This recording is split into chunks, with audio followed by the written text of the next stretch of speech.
জাল জালালি ওয়াল ইকরাম, ইয়া জাল জালালি ওয়াল ইকরাম। আমরা জানবো ইয়া জাল জালালি ওয়াল ইকরাম পাঠ করলে এটা একটা আল্লাহর নাম। এই নাম পাঠ করলে, বেশি বেশি পাঠ করলে আমাদের কি কি উপকার হইতে পারে, আমাদের কোন কোন প্রবলেমগুলোর সমাধান হতে পারে। ইয়া জাল জালালি ওয়াল ইকরাম অর্থ হচ্ছে কি, হে মর্যাদামান, হে মর্যাদাবান ও সম্মানিত সমস্ত সৃষ্টি জগতের মালিক। আমরা এই নামটি পড়ে বেশি বেশি জিকির করব এবং আল্লাহর কাছে প্রার্থনা করব। তাতে আমাদের কি কি উপকার আসবে? আল্লাহর কাছে আমরা বিশেষ প্রিয় হয়ে যাব, আল্লাহ আমাদেরকে ভালোবাসবেন, আমাদেরকে স্নেহ করবেন, আমাদেরকে আদর করবেন, আমরা আল্লাহর প্রিয় হয়ে যাব। 2 নাম্বার, বিপদ, বিপদ ও কষ্ট দূর হয়ে যাবে। বিপদ তো আমাদের লেগে থাকে না, সর্বদাই বিপদ। রাস্তাঘাটে হাঁটতে গিয়ে বিপদ, চলতে গিয়ে বিপদ, বাজার করতে গিয়ে বিপদ, পকেটে টাকা নিয়ে ঘর থেকে বের হইলে বিপদ, মানে বিপদের শেষ নাই। এই বিপদগুলো এবং আমাদের যে কষ্ট আছে ভিতরে, না পাওয়ার কষ্ট, হারানোর কষ্ট, সেই কষ্টগুলো আল্লাহ পাক দূর করে দিবে ইনশাআল্লাহ। দুশ্মন ও বিরোধীদের পরাজয়। আমাদের যারা দুশ্মন, সবারই দুশ্মন থাকে, কিছু কিছু দুশ্মন সকলেরই থাকে। আল্লাহ নবীও দুশ্মন ছিলেন, নবী মুহাম্মদ সাল্লাল্লাহু আলাইহি সাল্লামের দুশ্মন ছিলেন, ঈসা আলাইহিস সালাম, মুসা আলাইহিস সালাম, ইব্রাহিম আলাইহিস সালাম, দাউদ আলাইহিস সালাম, সকল নবীদেরই দুশ্মন ছিলেন। তো সেই দুশ্মনগুলোকে আল্লাহ পাক পরাজয় করে দিবেন যদি আমরা কি করতে পারি, ইয়া জাল জালালি ওয়াল ইকরাম, এটা নিয়মিত পাঠ করতে পারি। তারপর হচ্ছে প্রতিযোগিতা ও কর্মস্থলে সফলতা আসবে। প্রতিযোগিতা থাকে, পরীক্ষার সময় প্রতিযোগিতা থাকে, চাকরি পরীক্ষার প্রতিযোগিতা থাকে, কাজের ভিতরে প্রতিযোগিতা থাকে, বিভিন্ন জায়গায় চলতে ফিরতে সবসময় প্রতিযোগিতা থাকে। এবং আমরা যেখানে কাজ করি সেই কাজের ভিতরে আমাদের সফলতা নিয়ে আসবেন। সব জায়গায়, মোট কথা সব জায়গায় সফলতা চলে আসবে কিসের মাধ্যমে? ইয়া জাল জালালি ওয়াল ইকরামের মাধ্যমে।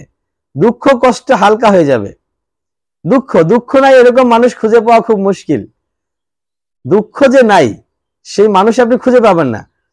আমাদের হচ্ছে খিজির আলাইহিস সালাম, হযরত খিজির আলাইহিস সালামের কাছে একজন ব্যক্তি এসে বলছিল, আমার দুঃখ যেন মোচন হয়ে যায়, আমি যেন সুখে থাকতে পারি, আরামে থাকতে পারি, সেরকম একটু প্রার্থনা করুন।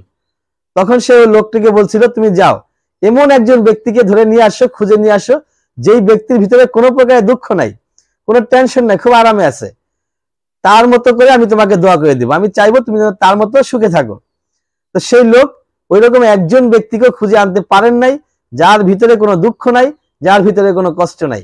তো মহান রব্বুল আলামিন ইয়া জাল জালালি ওয়াল ইকরাম এই নামটি বেশি বেশি পাঠ করলে আপনার মনের থেকে দুঃখ কষ্ট দূর করে দিবেন ইনশাআল্লাহ।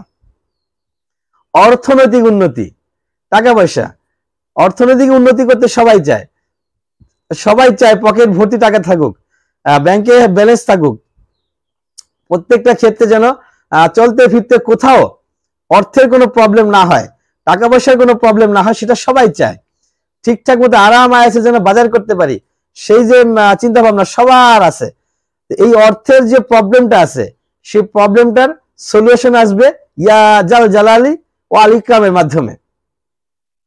গুনাহ মাফ হয়ে যাবে। গুনাহ, আমরা তো গুনাহ করতেছি সকাল থেকে সন্ধ্যা অবধি,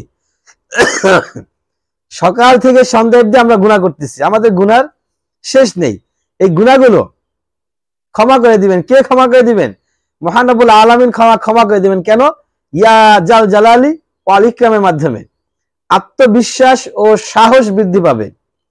আমাদের আত্মবিশ্বাসের অভাব আছে, আমরা কাজকর্ম করতে গেলে আমরা আমাদের মনের যে আত্মবিশ্বাস সেটা পাই না, আমাদের সাহস কমে যায়, আমরা নিজেকে দুর্বল মনে করি, আমরা নিজেকে সাহস স্ট্রং মনে করতে পারি না। এই কাজটা আমাকে দিয়ে হবে সেটা আমাদের মনের ভিতরে সেই চিন্তা ভাবনা আসে না। এই ধরনের বড় বড় চিন্তা ভাবনা, যে কোনো কাজ আপনি সহজে সমাধান করতে পারবেন যদি আপনার আত্মবিশ্বাস থাকে, সাহস থাকে। মহান রব্বুল আলামিন আপনার আত্মবিশ্বাস বাড়ায় দিবেন, সাহসও বাড়ায় দিবেন। কিসের মাধ্যমে? ইয়া জাল জালালি ওয়াল ইকরামের মাধ্যমে। অতএব আমরা এই কাজগুলো সঠিকভাবে হাসিলের জন্য আমাদের কষ্ট থাকবে না, আমাদের রিজিকের পেরেশানি থাকবে না, আমাদের দুঃখ থাকবে না, আমাদের বিরোধী লোকগুলো পরাজয় হয়ে যাবে, আমরা প্রতিযোগিতামূলক কাজে সফলতা অর্জন করব, চাকরি, ব্যবসা, বাণিজ্য, কৃষিকাজ সব জায়গায় সফলতা আসবে। এমন কোন কাজ নাই যে যার সফলতা ইয়া জাল জালালি ওয়াল ইকরামের মধ্যে নাই। অতএব আমরা সবাই চেষ্টা করব নিয়মিত যখনই অবসর থাকি, সকাল সন্ধ্যা কাজের ফাঁকে নামাজের পরে যে কোনো টাইমে আমরা অবসর থাকি, আমরা পাঠ করবো ইনশাল্লাহ ইয়া জাল জালালি ওয়াল ইকরাম।